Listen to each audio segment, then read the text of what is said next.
एतद्योनीनि भूतानि सर्वाणीत्युपधारय अहं कृत्स्नस्य जगतः प्रभवः प्रलयस्तथा। जो सब कुछ है वो कृष्ण में से ही आया है और एक दिन उसी में विलय भी हो जाता है। इसी बात को समझाते हुए कृष्ण कह रहे हैं, हे अर्जुन, तू ऐसा समझ के संपूर्ण भूत इन दोनों प्रकृतियों से उत्पन्न होने वाला है और मैं संपूर्ण जगत का प्रभाव तथा प्रलय हूं, अर्थात संपूर्ण जगत का मूल कारण मैं ही हूं। दोस्तों, दुनिया कृष्ण से ही शुरू हुई है और उन्हीं में खत्म हो जाएगी। वे ही इस दुनिया के मूल कारण बेसिक रसों में है। हम ये जमीन, आसमान, हवा, पानी और आत्मा सब कुछ कृष्ण है और कुछ भी नहीं। कृष्ण को हम जिस रूप में देखते या सुनते हैं वो कृष्ण नहीं। असली कृष्ण क्या है वो यहां बताया गया है। मत्तः परतरं नान्यत् किंचिदस्ति धनंजय मयि सर्वमिदं प्रोतं सूत्रे मणिगणा इव। कृष्ण ने अर्जुन से कहा था कि योग में लग के मन में सिर्फ कृष्ण होना चाहिए, तभी योग साधना पूरी होगी। लेकिन मन में कौन सा कृष्ण होना चाहिए? कृष्ण स्वयं उसी की व्याख्या कर रहे हैं। हे धनंजय, मुझसे भिन्न दूसरा कोई भी परम कारण नहीं है। यह संपूर्ण जगत सूत्र में मुझसे ही बंधा हुआ है, मुझ में ही गुथा हुआ है। कृष्ण के अलावा दूसरा कुछ भी नहीं है। दोस्तों, जो सब कुछ है वो कृष्ण है। ये बात सुन के आसानी से शायद समझ में ना आए, लेकिन थोड़ी सी भी कोशिश करेंगे तो समझ जाएंगे। इस दुनिया में आपको जो भी दिखता है और जो नहीं भी दिखता वो कृष्ण ही है, जिसका सीधा सा मतलब है कि कृष्ण के अलावा और कुछ भी नहीं। श्री भगवानुवाच रसोऽहमप्सु कौन्तेय प्रभास्मि शशिसूर्ययोः प्रणवः सर्ववेदेषु शब्दः खे पौरुषं नृषु। कृष्ण इस श्लोक में अपने तत्व, अपने असली रूप, इस दुनिया के असली विज्ञान के बारे में बता रहे हैं। वो कहते हैं, हे अर्जुन, मैं जल में रस हूं।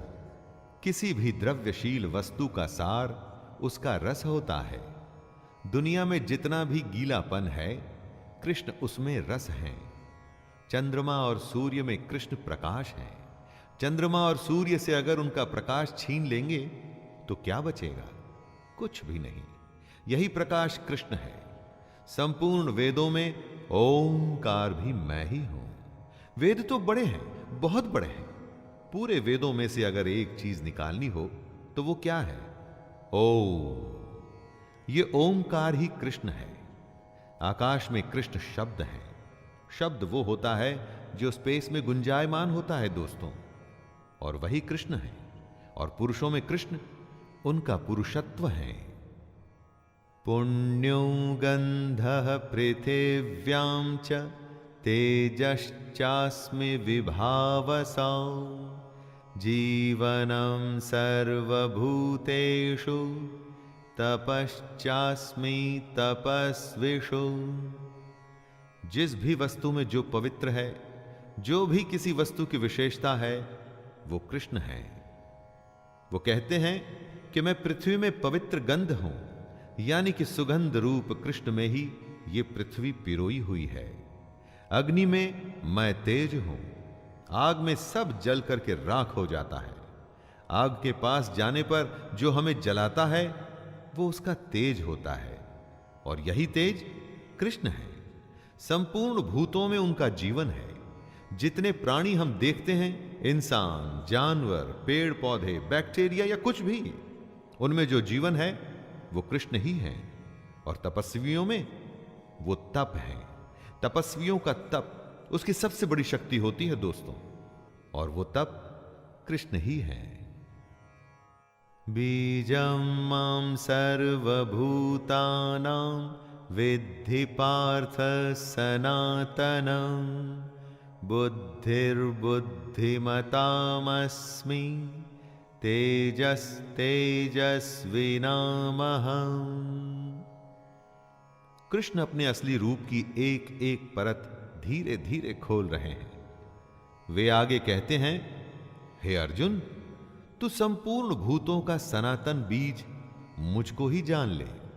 जितने भी जीव आपको दिखते हैं या जो आज से पहले थे और आज के बाद आएंगे दोस्तों, उन सब का सनातन बीज यानी कि उन सब जीवों की उत्पत्ति का कारण कृष्ण ही है। मैं बुद्धिमानों की बुद्धि और तेजस्वियों का तेज हूं, ऐसा कृष्ण कहते हैं। जब आप अपनी बुद्धि से कोई सवाल हल करते हैं, कोई रास्ता खोजते हैं, तो वो बुद्धि कृष्ण ही है। उसी तरह तेजस्वियों में जो तेज होता है यानी उनमें जो ब्रिलियंस होती है, वो भी कृष्ण ही है। बलम बलवतां चाहं कामराग विवर्जितं, धर्म विरुद्धो भूतेषु कामोस्मि भरतर्षभ। दोस्तों, किसी भी चीज का जो गुण है वो कृष्ण है, जैसा कि वो अर्जुन को बता रहे हैं। कहते हैं, हे भरत श्रेष्ठ, मैं बलवानों का आसक्ति और कामनाओं से रहित बल अर्थात सामर्थ्य हूं। वो बलवानों का गुण है यानी कि उनका बल है दोस्तों, लेकिन वो बल जो आसक्ति और कामना से रहित है। काम और क्रोध से परे जो बल है वो श्री कृष्ण ही है। और सब भूतों में धर्म के अनुकूल अर्थात शास्त्र के अनुकूल काम जो है ना, वो भी कृष्ण है। जब लोग धर्म संकट में होते हैं कि क्या करें और क्या न करें, तो उनसे कहा जाता है कि जो शास्त्रों के हिसाब से ठीक है वही कर लीजिए। यानी कि शास्त्रों के अनुसार सही काम जो होता है ना, वो काम ही कृष्ण है। ये चैव सात्विका भावा राजसास्तामसाश्च ये, मत्त एवेति तान् विद्धि न त्वहं तेषु ते मयि। जिसमें आत्मा होती है उसे ही भूख प्यास लगती है, लेकिन आत्मा का खुद भूख प्यास से कोई लेना देना नहीं। बात जरा पेचीदा है लेकिन इंटरेस्टिंग है दोस्तों। कुछ ऐसा ही कृष्ण इस श्लोक में कह रहे हैं। जो सत्व गुण से उत्पन्न होने वाले भाव हैं और जो रजोगुण से होने वाले भाव हैं, उन सबको तू मुझसे ही होने वाले हैं ऐसा जान ले, परंतु वास्तव में उनमें मैं और वे मुझ में नहीं हैं। इन भावों में कृष्ण है, लेकिन कृष्ण में ये भाव नहीं है। इन सारे भाव में कृष्ण कभी फंसते नहीं, इसीलिए तो वो योगी राज कहलाते हैं। यही तो सबसे बड़े योगी की अवस्था होती है दोस्तों। त्रिभिर्गुणमयैर्भावैर् एभिः सर्वमिदं जगत्, मोहितं नाभिजानाति मामेभ्यः परमव्ययम्। जो कोई भी काम होता है वो या तो सात्विक, राजसिक या तामसिक होता है।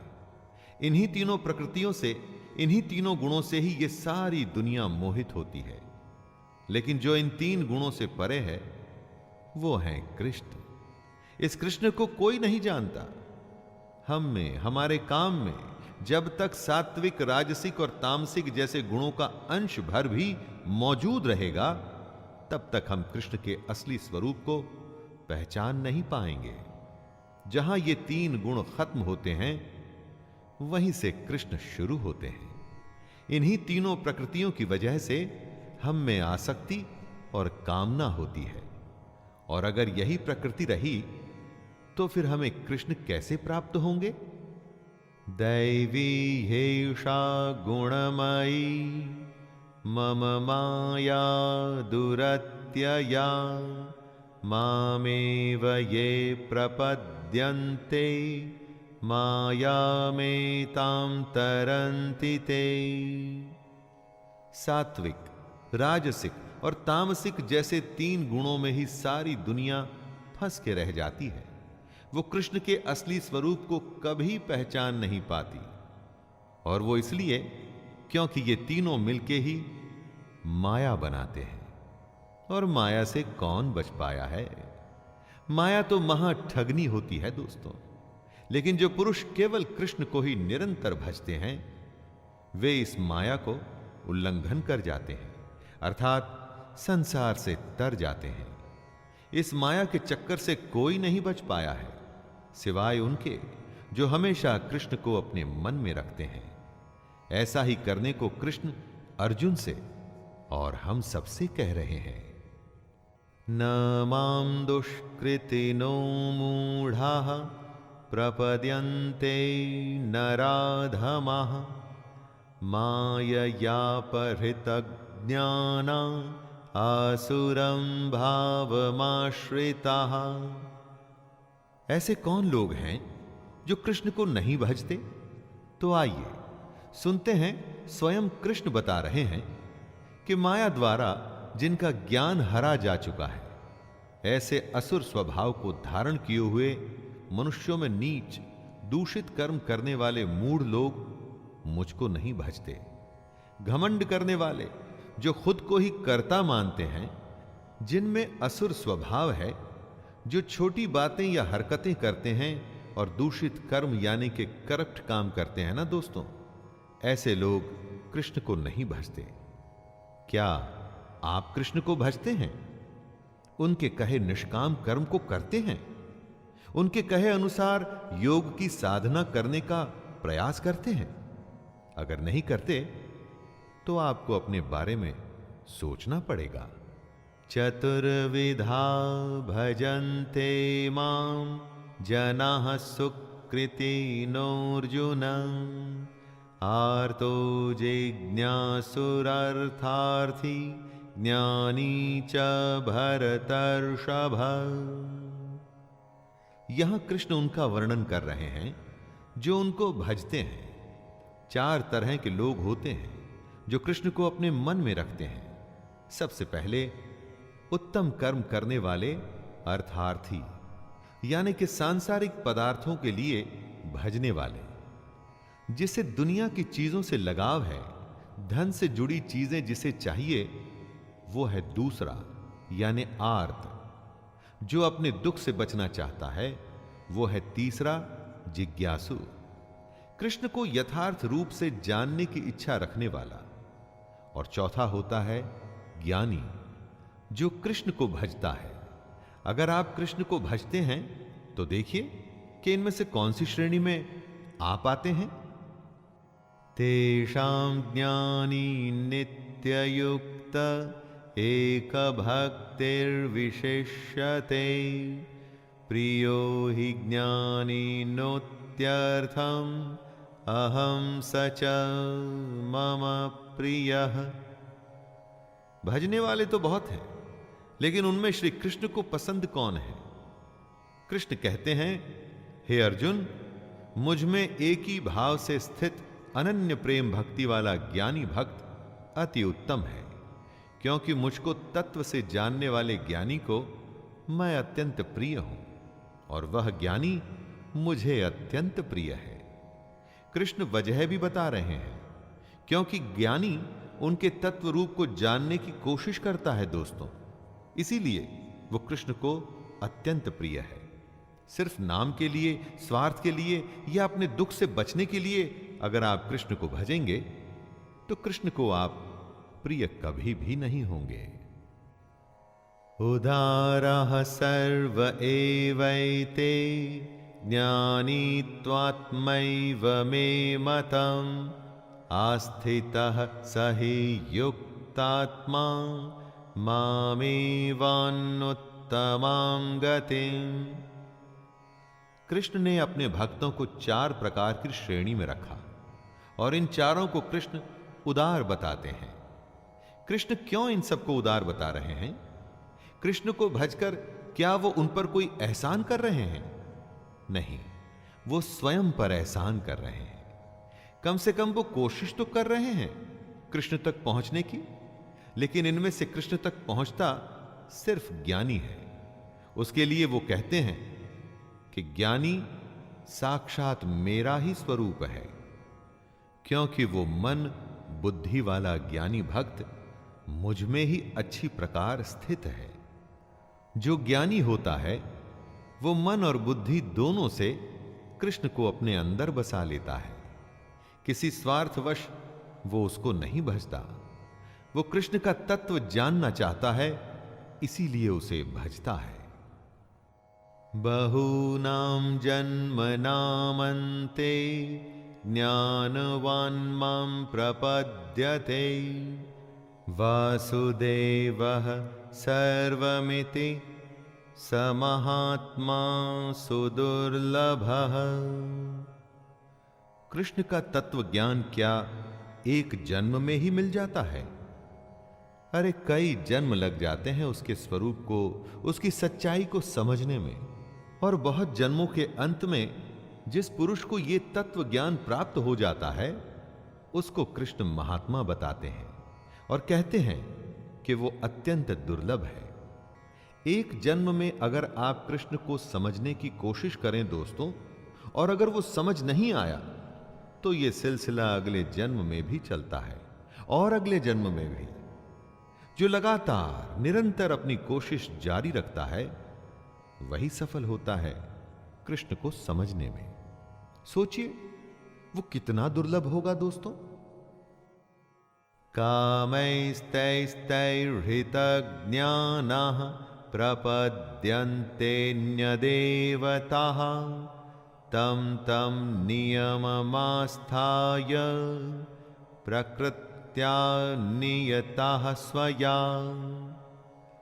अपने भोगों और कामनाओं की वजह से हर जन्म में हमारे संस्कार जमा होते रहते हैं। इन्हीं जमा हुए संस्कारों से हमारा स्वभाव बनता है और इसी स्वभाव की वजह से हम अपने देवता चुनकर उनकी पूजा करते हैं। आपकी प्रकृति एक ही जन्म में खत्म नहीं हो जाती, कई जन्मों का खेल होता है ये। हर जन्म में आप पाप पुण्य का लेखा जोखा बना के जाते हैं। इसी से आपका स्वभाव बनता है और आपको अपना देवता चुनने पर मजबूर करता है। हर देवता के नियम भी अलग होते हैं, फिर ये लोग इन्हीं नियमों का पालन करते हैं। यो यो यां यां तनुं भक्तः श्रद्धयार्चितुमिच्छति तस्य तस्याचलां श्रद्धां तामेव विदधाम्यहम्। कृष्ण ऐसे भक्तों के बारे में बता रहे हैं जो दूसरे देवताओं की पूजा करते हैं। कृष्ण कहते हैं, जो जो सकाम भक्त जिस जिस देवता के स्वरूप को श्रद्धा से पूजना चाहता है, उस भक्त की श्रद्धा को मैं उसी देवता के प्रति स्थिर करता हूं। जैसी जिसकी भक्ति वैसी उसकी पूजा। कोई मूर्ति में भगवान देखता है, कोई वृक्ष में, कोई नदी में, तो कोई गौ माता में अपना ईश्वर देखता है। कृष्ण किसी में भेदभाव नहीं करते। वे समझा रहे हैं कि सकाम भक्त, कर्म करने वाला भक्त जिस भी देवता को चुन ले, कृष्ण उसकी भक्ति को उसके देवता में स्थिर करते हैं। सतया श्रद्धया युक्तस्तस्याराधनमीहते लभते च ततः कामान् मयैव विहितान् हितान्। आप अपना देवता चुन लीजिए। आपकी श्रद्धा को कृष्ण स्थिर करेंगे और फिर जब आप कृष्ण द्वारा स्थिर की गई श्रद्धा से अपने देवता को पूजेंगे तो उसका फल आपको अवश्य मिलेगा। हर देवता का अलग विधान होता है, अलग नियम। आपको जो फल मिलेगा वो उस देवता के नियम से ही मिलेगा, लेकिन उसके मिलने की गारंटी कृष्ण ले रहे हैं। वो आपकी श्रद्धा की भी गारंटी ले रहे हैं। आपको बस सकाम भक्त बनना है। इसका मतलब ये मत समझ लीजिएगा कि सब काम छोड़ करके सिर्फ भक्ति में लग जाना है। अपना काम अच्छे से करिए। उस अच्छे काम को पूरा करने की गारंटी कृष्ण की है दोस्तों। अंतवत्तु फलम तेषां तद्भवत्यल्पमेधसां देवान् देवयजो यान्ति मद्भक्ता यान्ति मामपि। जो जिसको पूजेगा, जो जिसको भजेगा, वो उसको प्राप्त होगा। जो कृष्ण छोड़कर दूसरे देवताओं की पूजा करना चाहते हैं, कृष्ण उनका स्वागत करते हैं। लेकिन कृष्ण साथ में चेतावनी भी दे रहे हैं कि देवताओं को पूजने वाले देवताओं को प्राप्त होते हैं, और मेरे भक्त चाहे जैसे ही भजें, अंत में वे मुझको ही प्राप्त होते हैं। दोस्तों, आप किसको भजते हैं, यह निर्णय आपका है। उसका फल भी फिर उसी पर निर्भर करेगा। कोई अगर कुटिल मार्ग चुनता है तो आप उसे रोक नहीं सकते। यह उसका खुद का फैसला है। लेकिन उसके बाद क्या होगा, उसके लिए भी उसे तैयार रहना चाहिए। अव्यक्तम व्यक्तिमापन्नम मन्यन्ते माम बुद्धयः परं भावमजानन्तो ममाव्ययमनुत्तमम्। कृष्ण योगेश्वर हैं।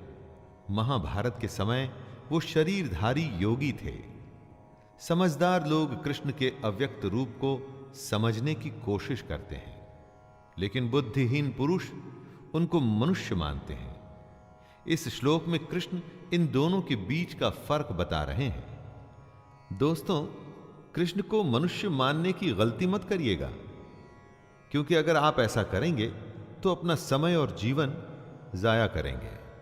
असलियत किसी के मानने या न मानने से नहीं बदलती, और असलियत कृष्ण का असली स्वरूप जो इस जगत के कण कण में मौजूद है, हर जीव में उनका अंश है। कृष्ण को समझने का साधन है योग, यानी निष्काम कर्म, और मन में कृष्ण को धारण करना। नाहं प्रकाशः सर्वस्य योगमाया समावृतः मूढ़ोऽयं नाभिजानाति लोको मामजमव्ययम्। ईंधन में अग्नि छुपी होती है। जब तक उसे चिंगारी न दिखाई जाए तब तक वो प्रत्यक्ष नहीं होती। उसी तरह से कृष्ण भी अपनी योग माया से छिपे हुए हैं। अज्ञानी जन समुदाय जन्म रहित अविनाशी परमेश्वर को नहीं जानता, अर्थात वो कृष्ण को जन्मने और मरने वाला समझता है। लेकिन ज्ञान या योग वो चिंगारी है जिससे कृष्ण प्रत्यक्ष हो जाते हैं। रास्ता दिखाने वालों की भी कमी नहीं होती दोस्तों, और गुमराह करने वालों की भी नहीं। अज्ञानियों से वास्ता रखेंगे तो हमेशा गुमराह होंगे, क्योंकि उनके सोचने का तरीका ही गलत होता है।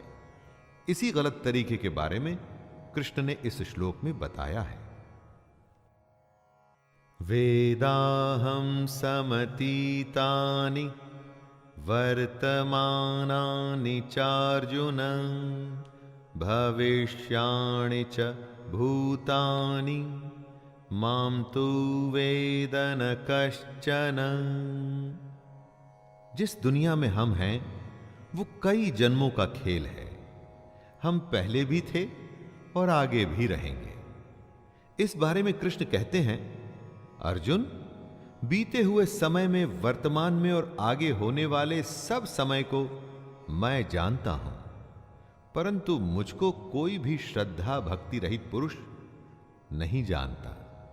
क्या हुआ था, क्या हो रहा है और क्या होगा, ये सब कृष्ण जानते हैं। लेकिन अज्ञानी जो श्रद्धा या भक्ति से दूर हैं, वो नहीं जान पाते। दोस्तों, यहां भक्ति को पूजा पाठ से मत लीजिएगा। अगर आप अपने निष्काम कर्म के प्रति समर्पित नहीं हैं, पूरे मन से उसमें नहीं लगे हुए हैं, तो कृष्ण के कहे अनुसार आप अज्ञानी हैं।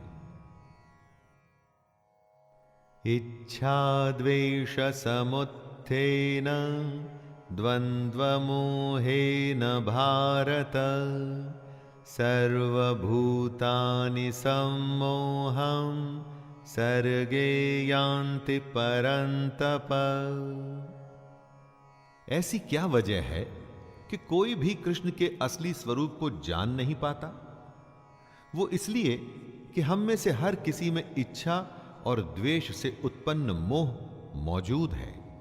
ये मोह ही हमें अज्ञानी बनाता है। किसी से प्यार, किसी से झगड़ा, किसी का बुरा चाहना या किसी के लिए सब कुछ कर देना, इच्छा और द्वेष के यही तो सारे खेल होते हैं। इन सब के चलते क्या आपको लगता है कि आप इस दुनिया की सच्चाई को जान पाएंगे? पहले हम सबको अपने इस उथले रवैये से बाहर निकलना होगा, अपने अंदर की इच्छा और द्वेष को खत्म करना होगा। तभी हम सब लोग कृष्ण के स्वरूप को पहचान पाएंगे। येषां त्वन्तगतं पापं जनानां पुण्यकर्मणां ते द्वन्द्वमोहनिर्मुक्ता भजन्ते मां दृढ़व्रताः। निष्काम भाव से श्रेष्ठ कर्मों को करते हुए जिन पुरुषों का पाप नष्ट हो गया है, वे इच्छा और द्वेष से पैदा हुए द्वंद्व से छूटकर मुझको सब प्रकार से भजते हैं। कृष्ण ने ऐसे लोगों के बारे में बताया है जो अज्ञानता के चक्कर से निकलते हैं, जो दुनियादारी को छोड़ उससे ऊपर उठ अपनी और ईश्वर की सच्चाई जानना चाहते हैं। ऐसा करने का सीधा सा रास्ता है दोस्तों, निष्काम कर्म, जिससे कि पाप कटेंगे। पाप कटने से मन में इच्छा और द्वेष जैसे भाव खत्म होने लगते हैं। इन भावों के खत्म होने पर मन में कृष्ण का भाव आता है और फिर आप बेहद पास हो जाते हैं कृष्ण के, उसके स्वरूप को जानने के। जरा मरण मोक्षाय मामाश्रित्य यतन्ति ये ते ब्रह्म तद्विदुः कृत्स्नम् अध्यात्मं कर्म चाखिलम्। कृष्ण ने कभी दुनिया छोड़ने के लिए नहीं कहा। यह नहीं कहा कि भगवान की खोज में सन्यास लेके घर द्वार छोड़ दो, बल्कि ऐसा करने को कृष्ण ने ढोंग और पाखंड बताया है। कृष्ण ने कर्म करने को कहा है, सच्चाई जानने को कहा है, अपनी शरण में आने को कहा है। वो कहते हैं, जो मेरी शरण में आकर जन्म और मरण से छूटने के लिए यत्न करते हैं, वे पुरुष उस ब्रह्म को, संपूर्ण अध्यात्म को, संपूर्ण कर्म को जानते हैं। मरने और पैदा होने के चक्कर में तो सब फंसे हैं। उससे थोड़ा ऊपर उठिए और इस दुनिया की सच्चाई को, ब्रह्म को जानिए। साधिभूताधिदैवं मां साधियज्ञं च ये विदुः प्रयाणकालेऽपि च मां ते विदुर्युक्तचेतसः। जो मोहग्रस्त हैं वो कृष्ण को नहीं जानता, जिसमें इच्छा द्वेष है वो कृष्ण को नहीं जानता, क्योंकि जहां मोह होगा वहां कृष्ण हो ही नहीं सकते। जो कृष्ण के मनुष्य शरीर में विश्वास करता है वो कृष्ण को नहीं जानता। तो कौन जान पाएगा कृष्ण को? वही जान पाएंगे दोस्तों जो सब जीवों में कृष्ण को देखते हैं, जो निर्जीव में भी कृष्ण को देखते हैं, जो सबकी आत्मा में कृष्ण देखते हैं, जो ये जानते हैं कि कृष्ण हमेशा थे और हमेशा रहेंगे। ऐसे युक्त चित्त वाले पुरुष कृष्ण को जानते हैं और कृष्ण को ही प्राप्त भी हो जाते हैं। तो दोस्तों, ये था 7वां अध्याय। इसमें कृष्ण ने बताया कि वे 3 गुणों से परे हैं। कौन उन्हें जानता है और कौन उन्हें नहीं जानता। अपनी स्वयं की महिमा के बारे में, इस जगत और उस जगत के ज्ञान और विज्ञान के बारे में श्री कृष्ण ने हमें बताया। आइए अब अगले अध्याय में फिर मिलते हैं। तब तक के लिए आज्ञा दीजिए अपने मित्र शैलेंद्र भारती को। जय श्री कृष्ण।